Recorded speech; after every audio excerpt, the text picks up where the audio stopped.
दुर्गम जंगल में गोपी नाम की जानी मानी मिठाई वाली चिड़िया रहा करती थी। वो इतनी अच्छी मिठाई बनाती थी कि दूर दूर से सब पक्षी उसे खरीदने आते थे। वो जितनी मिठाई बनाती थी शाम तक सब खत्म हो जाती थी। भाइयों, सबको मिलेगी मिठाई। आप लोग लाइन में खड़े हो जाइए और एक एक करके मुझसे मिठाई लीजिए। पहले मुझे मिठाई चाहिए। पहले मुझे मिठाई दो। नहीं, पहले मैं आया हूँ, मैं लूँगा पहले मिठाई। अरे आप लोग इस तरह आपस में मत झगड़िए। बहुत सारी मिठाइयाँ हैं, आप सबको मिलेंगी मिठाइयाँ। आप सब लाइन में पहले लग जाइए। पक्षियों की भीड़ देखकर अहम कौआ और गोपी चिड़िया बहुत खुश होते हैं। गोपी चिड़िया, तुम बहुत अच्छी मिठाई बनाती हो, इसलिए तो सब पक्षी दूर दूर से मिठाइयाँ लेने को आते हैं तुमसे। ये सब तुम्हारी मेहनत का नतीजा है। तुम ईमानदारी से अपना काम करती हो, इसलिए भगवान का दिया हमारे पास सब कुछ है। हाँ, तुम ठीक कह रहे हो। ये सब भगवान की ही तो देन है। गोपी चिड़िया की मिठाई की दुकान दिन दुगनी रात चौगनी तरक्की कर रही थी। अब उनके पास दौलत की कोई कमी नहीं थी। इतना पैसा होने के बाद भी गोपी चिड़िया को चैन नहीं था।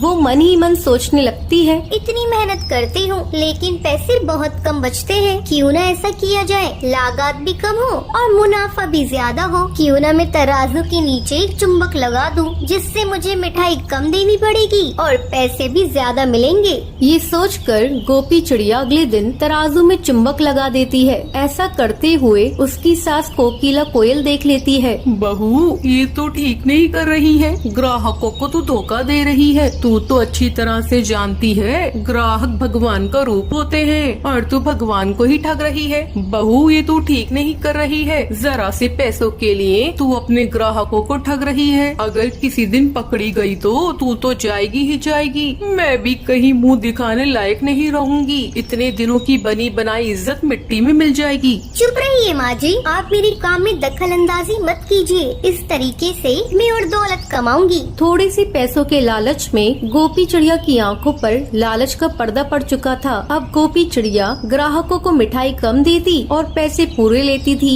एक दिन गोपी चिड़िया की दुकान पर राशि चिड़िया मिठाई लेने आती है। अरे गोपी चिड़िया, 1 किलो मुझे बेसन के लड्डू देना तो। हाँ हाँ राशि बहन, अभी देती हूँ। गोपी चिड़िया 1 किलो बेसन के लड्डू तोलकर राशि चिड़िया को देती है। अरे गोपी चिड़िया, इसका वजन तो कम लग रहा है, जरा फिर से तोलना इसे। अरे राशि बहन, ये तुम क्या कर रही हो? और तो किसी ने मिठाई कम होने की शिकायत नहीं की। चलो जाओ यहाँ से, मैं बार बार इसे नहीं तोल सकती। चलो हटो, मुझे दूसरे ग्राहकों को भी देखना है। राशि चिड़िया मिठाई को लेकर एक दूसरे मिठाई वाले जिगरबाज के पास जाती है। भैया, जरा इसका वजन कर देना तो। बहन, ये 600 ग्राम है। मेरा शक सही निकला। ये गोपी चिड़िया तो ठग रही है, लेकिन इसने वजन कम कैसे किया, इसका भी पता लगाती हूँ। राशि चिड़िया गोपी चिड़िया को सबक सिखाने का प्लान बनाती है। वो उस मिठाई वाले से उसका तराजू लेती है और गोपी चिड़िया की दुकान के सामने, भाइयों और बहनों, अपनी अपनी मिठाई लाकर मुझसे तोल करवा लीजिए।